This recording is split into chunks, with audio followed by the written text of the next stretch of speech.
प्राचीन भारत के एक गांव में बसंत और उसकी पत्नी गौरी रहते थे। बसंत एक सरल हृदय का किसान था जिसके पास खेती की छोटी सी जमीन थी। उस जमीन पर वह अपने दिन भर की मेहनत से अनाज उगाया करता था, परंतु हर बार किसी न किसी विपत्ति के कारण उसकी फसल नष्ट हो जाती थी। एक दिन वह नदी के किनारे विचार मगन बैठा हुआ था। तभी एक संत उसके पास आया और उसकी परेशानी को समझा।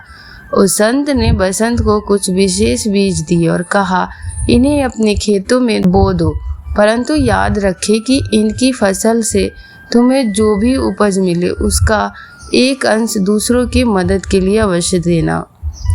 बसंत ने उन बीजों को बड़े प्रेम से बोया और उम्मीद से उसकी देखभाल की। कुछ ही समय में उन बीजों से अद्भुत फसल उगाई।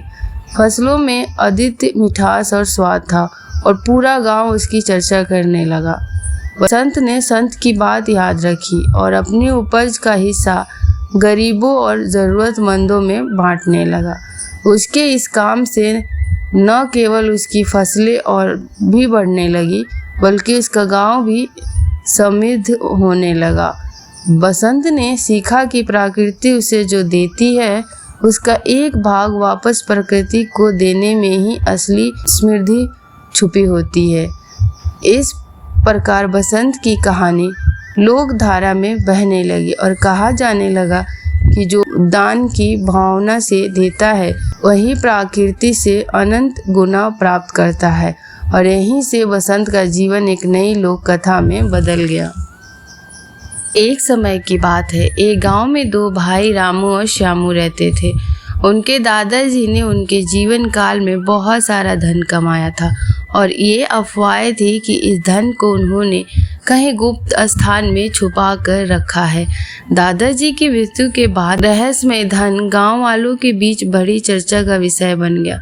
रामू और श्यामू दोनों के दिल में इस धन की खोज की तीव्र इच्छा थी, लेकिन स्वभाव से दोनों बहुत अलग थे।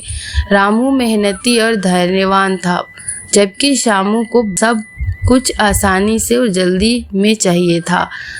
एक दिन श्यामू ने रामू से कहा, भाई हमें दादाजी के छुपाए धन को ढूंढना चाहिए, वह हमारे जीवन को सरल और आरामदायक बना देगा। रामू ने सहमति से सिर हिलाते हुए कहा, मैं भी यही सोच रहा था। हमें वह धन ढूंढने के लिए गांव के पुराने लोगों और दादाजी के मित्र से मिलना चाहिए। उन दोनों ने अपनी खोज शुरू की। श्यामू ने कुछ ही दिनों में खोज त्याग दी, उसे वह धन जल्दी चाहिए था।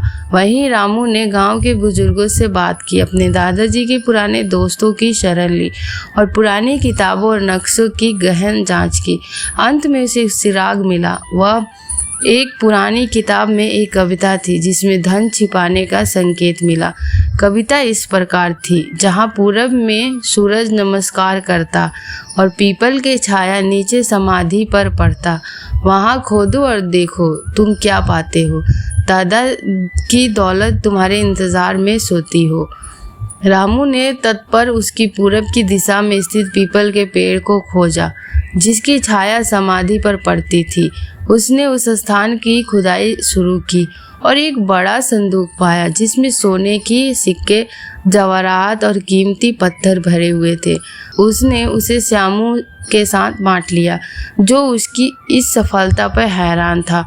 रामू की मेहनत, धैर्य और बुद्धिमत्ता से उसे वह धन दिलाया, जबकि श्यामू को उसकी आलस और अधीरता ने निराश किया।